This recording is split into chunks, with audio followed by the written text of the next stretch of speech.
Amici di Cantiamo Napoli, ancora un'altra bella presenza qui a Cantiamo Napoli, Gino Coppola. Ciao Gino, come stai? Ciao Lello, ciao Vanessa, buonasera a voi e a tutti i telespettatori da casa che seguono Cantiamo Napoli di Alfonso Criscuolo, un bacine forte. Ecco, noi ricambiamo i bacioni da parte della famiglia Criscuolo per voi. Senti, la canzone che ci proponi stasera? Io vado a cantare una canzone del mio disco, l'ultimo disco che ho fatto l'anno scorso, Ramma Voccatoia, scritta da me e mio padre, dedicata interamente a tutte le persone che si amano. Tu sei innamorato? Certo. Avvi miez, vabbè. Diciamo. Vanessa, sei innamorata? Io sono innamorata della mia vita. Oh, che bello, viva l'amore. Immagine riflessa.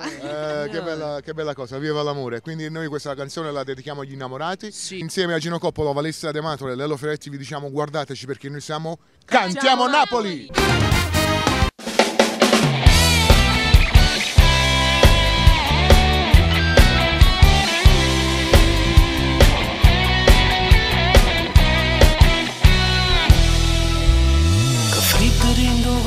Quando tu non stai con me, se ne brividi favela, se io pensiero pensa a te.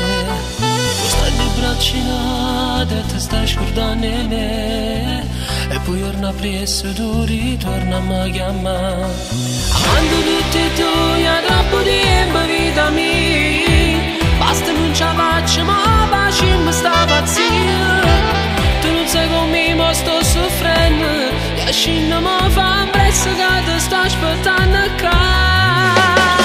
Ma Voccatoia, fatti giù vicino come si carnale, voglio tutte cose per tutta la vita, sagna che sto fuoco, sagna piano piano, rinnovare. Ma Voccatoia, voglio di stasera, fanno tu che stelle, non torno a giocare se tu muovo bene, ma fai solo male, se tu non ci dici che sia mia. Poi mi cenno stasera lontano a sto mondo soltanto io e te, senza pensarci a nessuno, contento ci avere.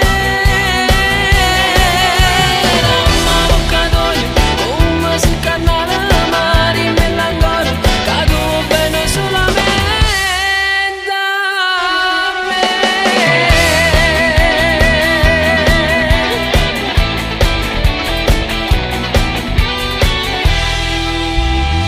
Mi dice che sono pazzo, tutta la vita voglio a te. Perdessi questo amore, non sapessi più campare. Quando tutti e due